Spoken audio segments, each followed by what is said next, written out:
Hey guys, it's the Penelope in London, and it's the full moon, and it's in the sign of Aquarius. It's falling on our friendly Saturn. But Saturn is full of wisdom, and it teaches us a thing or two with time. There is restriction there, but it's a very interesting chart. So I'm going to go to make sure I'm sharing the right thing. Transit chart, that's mine. I'm going to go to solar fire as well. So hang in with me. And I'm going to do a new share. Okay, so this is the current chart. And what you can see is that you can see that the sun is in Leo at 1921. By the way, this is a great site. I have to say horoscopes.astro-seek.com. Go to this site. It's a brilliant site. You'll learn a lot about your own astrology. Make sure you have your birth time and date and place and enter it correctly, and it gives you lots of options to look at your chart and learn about yourself. And of course, if you want help, then I do read charts, so you can book an hour with me if you want. I'll leave the message below in YouTube, not the message, the link. So a full moon is a period of its excess, and it's our emotions, our energy, it's our activity. It's like everything reaches a peak and the light is shining on something. Yeah. And it's also, it can point to increased creativity. And also we don't want to get too overexcited. So we need to keep ourselves calm, and because it can be problematic if we don't, if our ego runs riot, so to speak. So we want to be calm and objectify. The moon is falling in, if you can see up here, and I'll show you solar fire because it's much more, to me, I love it because we can watch the chart move and we can look at this Saturn square Uranus and other stuff that's going on. So you can see there that Saturn and the moon are dancing together, and you want to look in your chart where that's falling for you as well. And the houses, really important, and that's why you need your birth time, because that's going to tell you exactly what's going on there. So if I bring up the current chart, I do know that we've got the aspects going on, but if I look at the current chart and we look at where we're at with this Saturn, which is, the sun is opposing Saturn and the sun is opposition to the moon, always on a full moon. And then we've got the sun is square to Uranus, and then the moon is conjunct Saturn. So let's look at what this is defined as. The moon conjunct Saturn, for me, I'll show you briefly where that's happening for me, so it gives you an idea of where to look in your own chart. So the moon is our instinctive awareness, and we know that Saturn, it's to do with restriction, and it's also our structure. The rings around Saturn runs rings around us. And the moon with Saturn, it's about our heightened emotions, the moon, but also our limits. And it may be difficult for us at this time to express what we really want to express, or we may not feel that we're being received even when we express things. So, and it's also in Aquarius, that moon.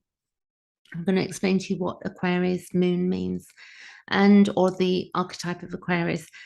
So it's also where we may feel shut down. I have definitely felt a bit shut down today. I've been wondering the last few days, it's like a lot of people, when you go to share your emotional states, they can have opinions and just throw off opinions, of what you should, the should do. And the should is like a whip. And it's a friend of mine, an astrologer, said this to me years ago, that a should is like a whip, because when we should ourselves, I should own my own home, I should have this job, I should be in a perfect relationship, I should be perfection, it really annihilates our spirit when we should ourselves.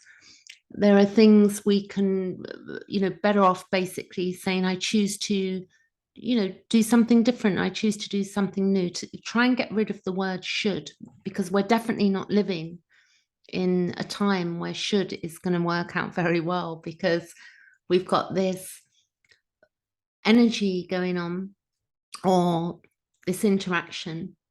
I prefer that word. And we're trying to integrate this Uranian energy in the North Node, which you can see they're still together. We have this conjunction a week ago where Mars was crossed over and Uranus, and also the North Node went that way, because the North Node moves that way around the chart, and we got the other planets moving this way. The nodes take 18 years around the chart. Uranus takes 84 years, Mars 2, and Uranus goes retrograde once a year.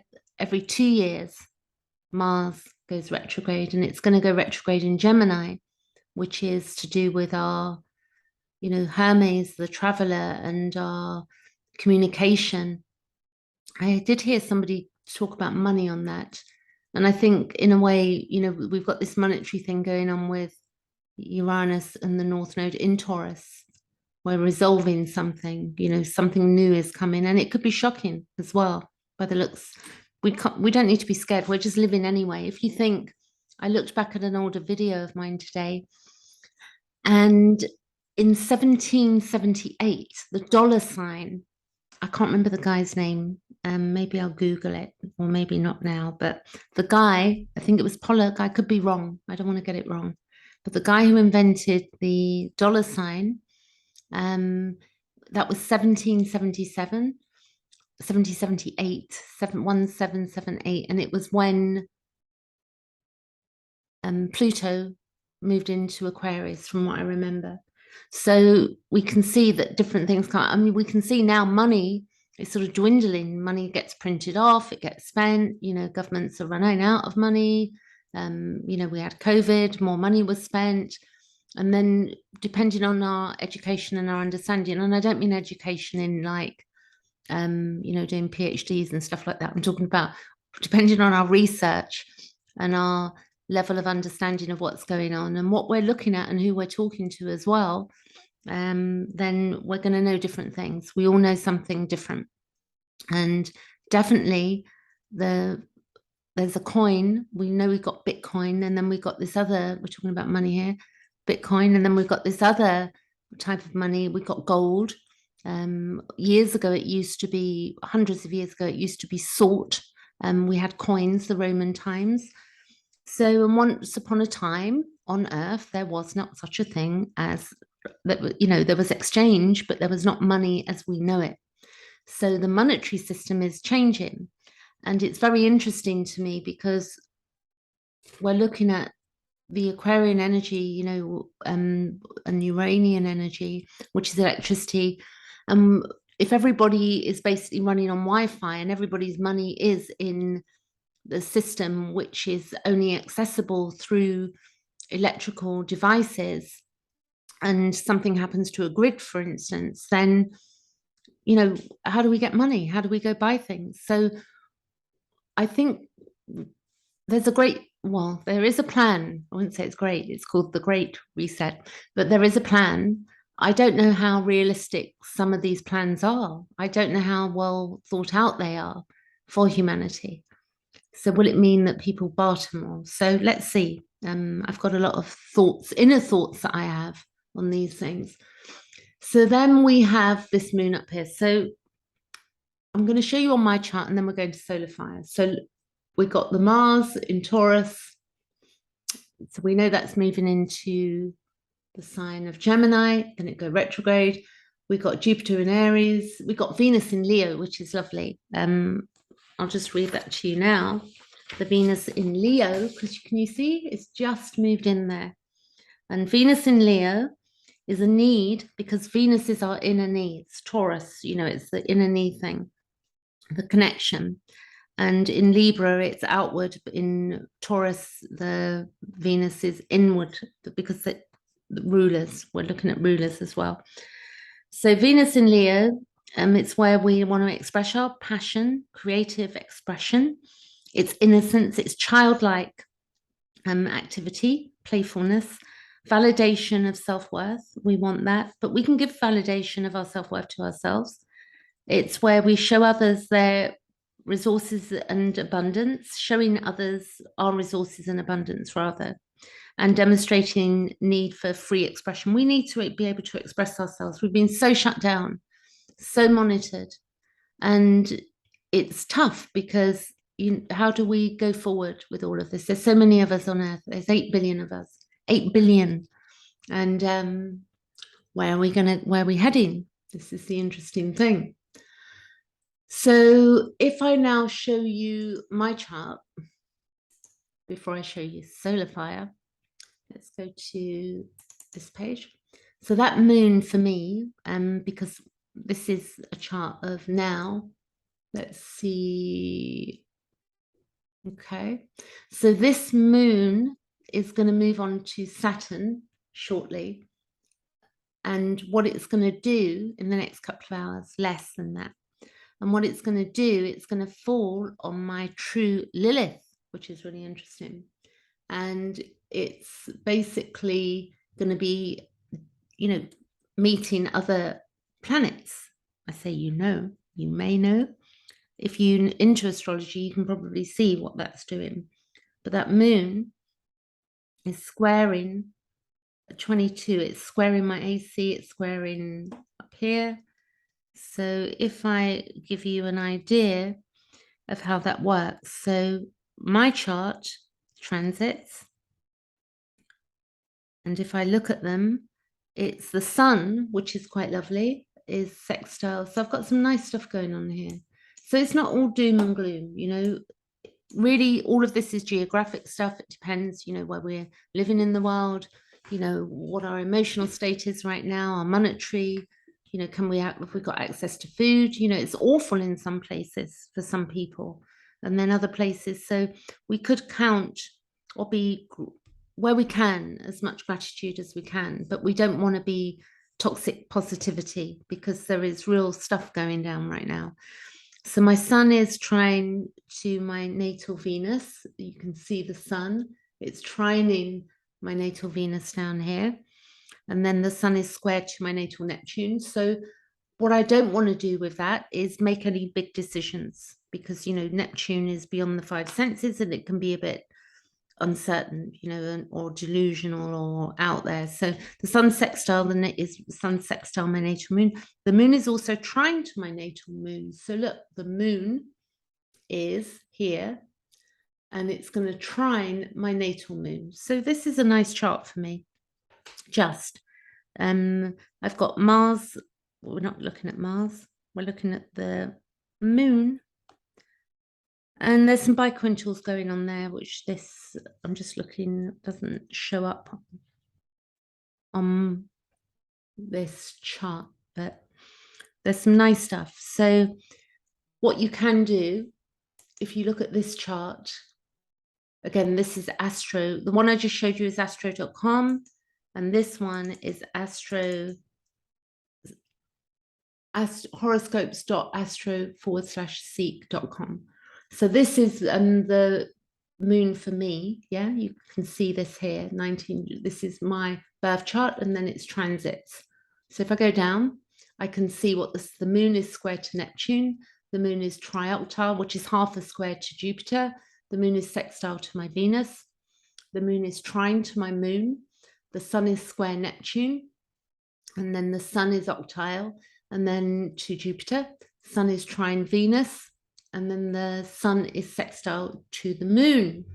And then I've got the moon is in conjunct to my MC, which is my career, my public eye. There's an in conjunct, there's something unseen emotionally. The sun is semi-sextile to my MC as well. So there's support there. This is a chart is nothing to be afraid of. We have free will. Life is happening anyway. It's a form of psychology. We can look at astrology any way we want, but everything, it's becoming more and more apparent to me that being on Earth and seeing the James Webb go up and the photographs that are coming back, we know so little. You know, there is so many great unknowns that, and what we do know is really just generally within our perception of what we're worried about, or, you know, what we've been brought up to believe, our belief systems. And, you know, for many of us, we don't look at that stuff. And astrology helps us to do that as well. It helps us to individuate. Carl Gustav Jung used astrology when he was stuck with clients. When they got stuck, he'd, you know, look at that. So the sun is biquintal Chiron. So this is healing something. And a lot of memories have been coming up for me that have been surprising to me, like big aha moments, like, and wow, like, you know, reality of trauma and how far I've come as well. You know, we need to give ourselves a pat on the back. So you can see, look, if you want to go nuts on a chart, these are all of my aspects currently. Yeah. Now what we're going to do is go over to the emanated page, and we're going to look at the moon again.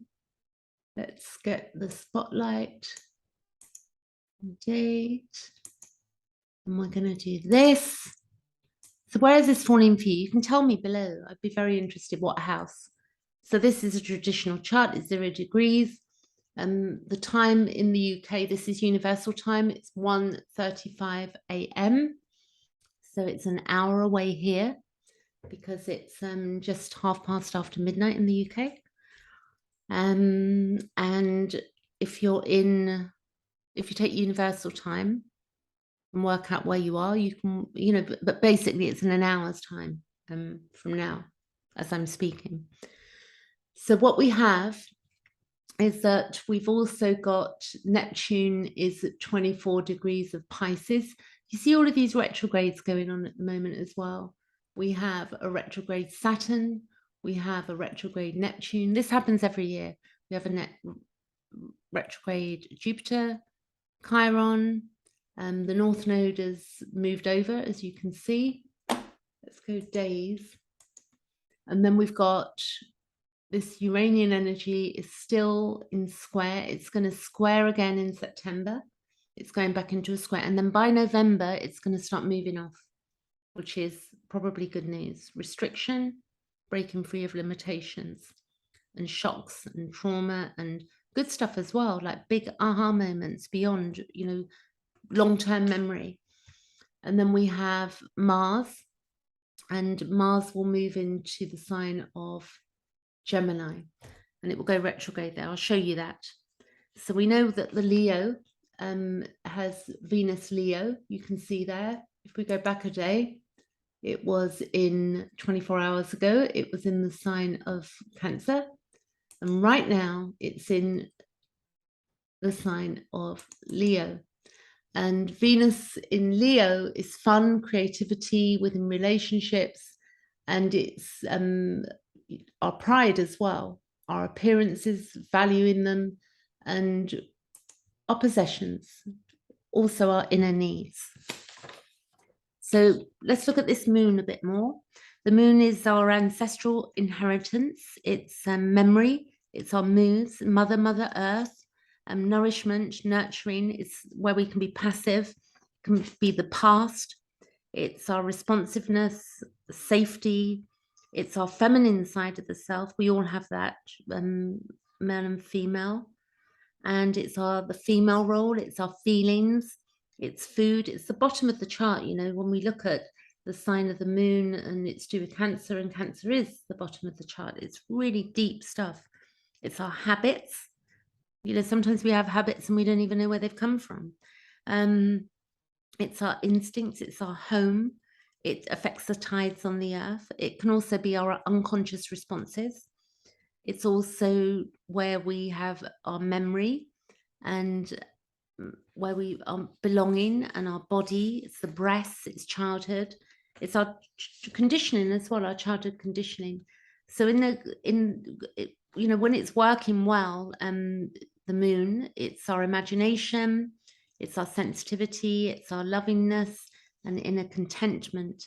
And when we're struggling, it can be, you know, when we remember when people have hurt us. It can be when we're feeling, you know, unreliable or discontented and insecure as well. You know, think of the Cancer, the crab, you know, how it's got the claws and how it can just be going about its own thing. But if it feels, you know, it's going to be hurt or something, it will clip you with its arms. Is that what we call them? Or claws? claws. So with the Aquarius, and I have to say what I've just done is that I have to get this bit of paper for a minute. So give me 1 minute, less than 1 minute, because I pulled up Pisces rather than, because I've got my list here. So I pulled up Pisces instead of Aquarius, and we want to look at Aquarius. So what we have is that Aquarius is the breaking free of limitations, and we know that the Saturn square has been going on for some time, and this moon can feel rather, you know, it can feel like a lot for us to be dealing with all of this stuff and uncertainty that's going on in the world right now. And we do know that, you know, there are big changes coming up, and something I've been doing, I've been using I've been drawing out cash and using cash to go buy my food. And I've noticed, you know, a simple thing, I went to buy a coffee Sunday. I went out to get a coffee, and I decided, I'm being blatant about it as well, you know, I thought I had a card with me, but I thought I'm going to use cash. And I went 4 coffee shops within half a mile, and none of them, each one said to me, we don't do cash here, madam. And I was like, you know, what happens if their machines stop working and there's no Wi-Fi? Because we are running on electricity and reliance of that. So this is just really interesting. You know, cash machines disappearing, being taken away, etc., etc. I just leave it to the imagination. So Aquarius, what is going on here? It's liberation from conditioning. It's where we can feel alienated. And there's a lot of a divide at the moment. So a lot of us are feeling quite alienated. It's our trauma, it's mass trauma, and it's splitting, it's fragmentation. It's hopes and ideals. It's the 11th house as well, you know. So it's our individuality, it's individuation. It can be the tribe, community, secret societies, group hysteria, like-minded groups. You know, there's a lot of that. People during that whole COVID period, people split off. You know, a lot of friends went their own way, different people did different things. We may feel cast out, we may feel ostracized, but it's revolutionary. And it's also, you know, wouldn't it be good if we all became telepathic? Then we wouldn't need then we wouldn't need our phones. And that would be one way of that would be a wonderful thing if that happened. You know, could you imagine that we just became telepathic with each other, so we wouldn't even need social media? What would happen then? It's objective awareness. It's also where we're unique. It's projection as well, and it can be hyperactivity. So we do know that this is hard for a lot of us, but you want to look at your own chart and also to flow with our emotions, because we can get stuck in news. We have to limit, I'm not saying limit yourself, but look at what information you're taking in. Is it quality, truthful information? Because most things that I'm really getting to this point of understanding that it's our perception, and most things are what has been fed to us that we believe. And if we really look at it, we'll really begin to see it. It just gets clearer and clearer. And I can see this, as I've said, that James Webb thing going out there, sending back pictures, showing me that there is such an unknown. So the way I like to see astrology is that people have put input into the stars over thousands and thousands of years, and that we're basically looking at cycles and patterns and drawing information. We do know there is a moon cycle. We do know that it affects the tides. We do know that we're in part, quite a huge part, water as human beings. We do know there's such a thing as neutrinos that go through the body, and that would be the human design stuff. We do know that we need, you know, nutritious food to eat, to be maintained. We do know that certain things are not good for us. So this is again with information. We need to look at that. So where is this heading? Let's see. I'm going to go days ahead. Let's watch. First of all, we're going to look at what Mars does, just so you get to see the chart move. I'm going to make sure I'm showing it to you, because I was looking at a chart earlier and recording it, and I wasn't recording the right page. So you see this. We've got this is days, and this is the moon that's happening in 45 minutes. And then we got Mars, 26, 27, 28, 29. There you go. So Mars on the 20th of, says the 21st, but it is the 20th because it's just in there. And this is UK time. So on the 20th, Mars will move into Gemini. So let's look at this, because it will go retrograde. Mars in Gemini is where we, in its natural state, being not retrograde, is where we like to initiate ideas and spread information, where we are assertive and where we can resort to evasive behavior. So now this is going to go inward, you know, so maybe we're going to have to look at our own evasive behavior. We're looking at, depending on where that Mars is falling for you. I've just had my Mars return, literally. I think it's happening now. No, it happened because my Mars is 25 degrees of, my chart is 25 degrees, 24, nearly 25 degrees of Taurus. So I've just had my Mars return. That Mars is on my Mars at the moment. It's moving on to my descendant. So I'm grateful for that, because I understand where I'm heading in my, you know, it's a new time for me. It's I'm going, I'm aware now of where I'm heading. My direction is falling in my 6th house. So that's to do with my health, with my work, with the work I want to do, with the things I want to be doing. And clearly that then we look at the planet, because that planet then is going to be aspecting other planets. It's going to be doing all sorts of things. So when we look also at the idea that that is going to be going on for that, we're going forward with this, actually. I'm going to go days ahead. So I'm just going to speed this chart up and go days ahead. This is the 20th of August, yeah, which is literally 8 days away, 9 days away. So if we go forward, we're going to watch this. When is it going to go retrograde? We're looking for an RX to come up here. So it's going to move to 18. We keep going. There you go. So back, there you go. So it stations at 25 degrees in October. It stations. It's going to move all the way through Gemini to 25 degrees, and then it's going to go back. So I'm just going to take this to show you, so you know where you're at, and you can look at your Mars, you know, what's that doing for you, because this only happens every 2 years, roughly. So I'm going forward. So it's going to go retrograde. It stations on the 13th of January 2023, would you believe? Okay. And then it's going to go direct on the 14th of January 2023. And then it will be at 8 degrees.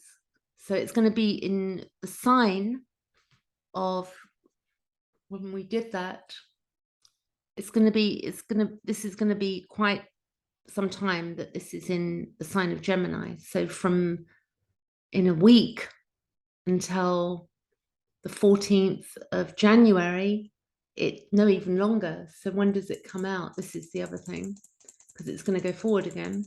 So Mars is going to be in Gemini. Oh my gosh. I don't mean that in a bad way.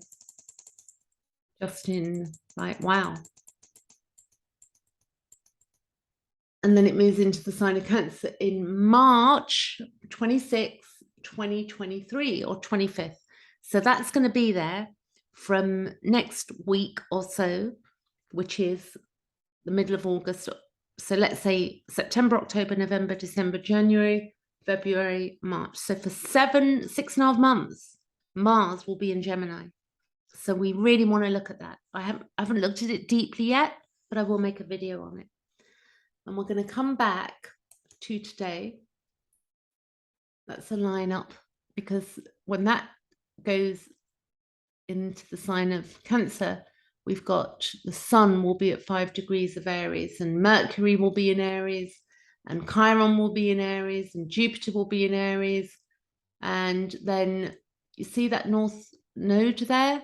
That will eventually then move into Aries, which is quite an interesting time, because the north node in Aries is about, it's about self, and it's about being a pioneer. It's other things, but it's just a breakdown there. It's about, it's not about others as much. It's about, and we're going to need that. We're going to need to be, in our liberation, how do I look after myself? How am I going to look after myself? So this is much deeper. The great people to follow. I mean, Simon Forster is great on YouTube.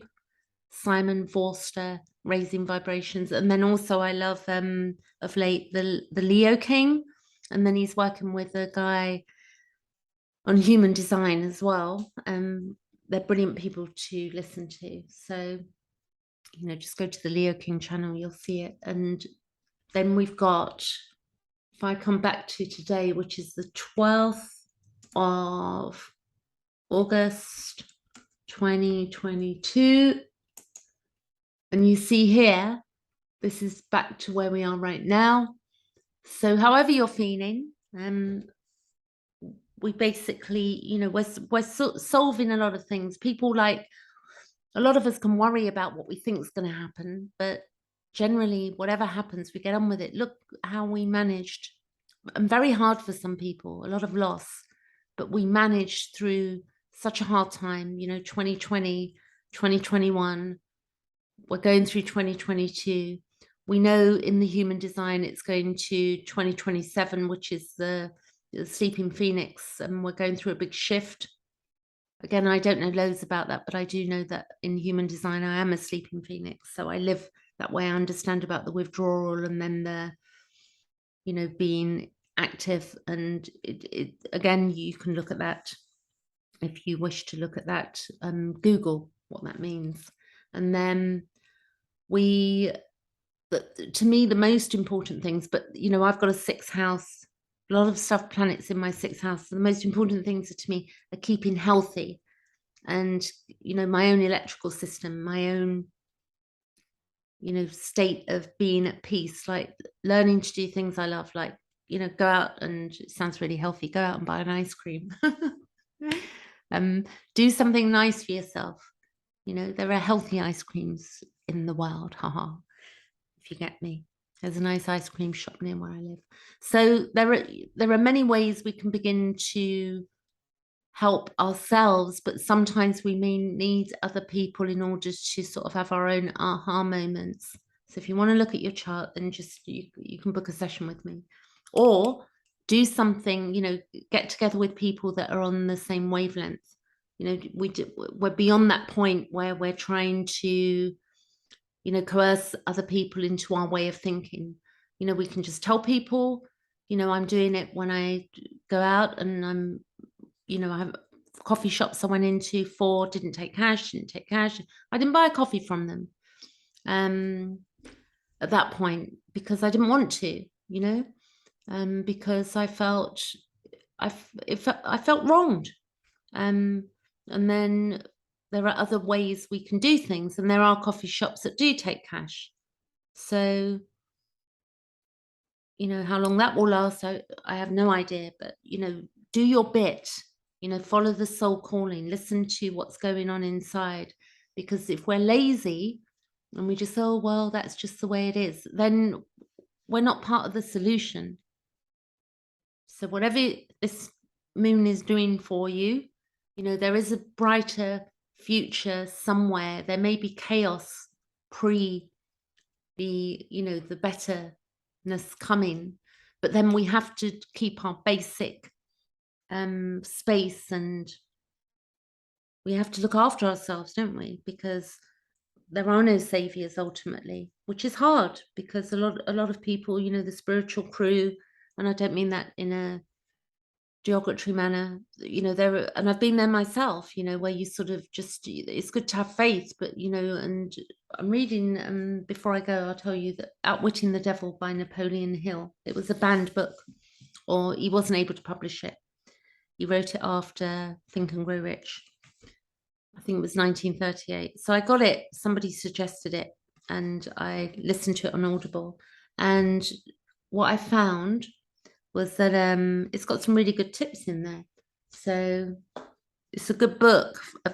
There are some of these books that are of this time. I've got another friend called Skip, who's got his YouTube channel as well. He's reading Animal Farm at the moment. Another, you know, that was a banned book for a period of time.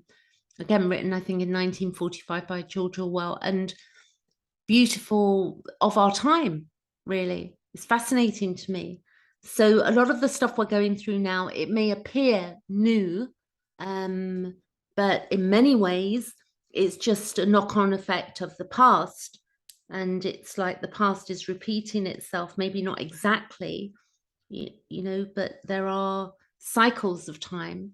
And we're at a point where we need to break some cycles, but that Pluto Aquarius is pushing us.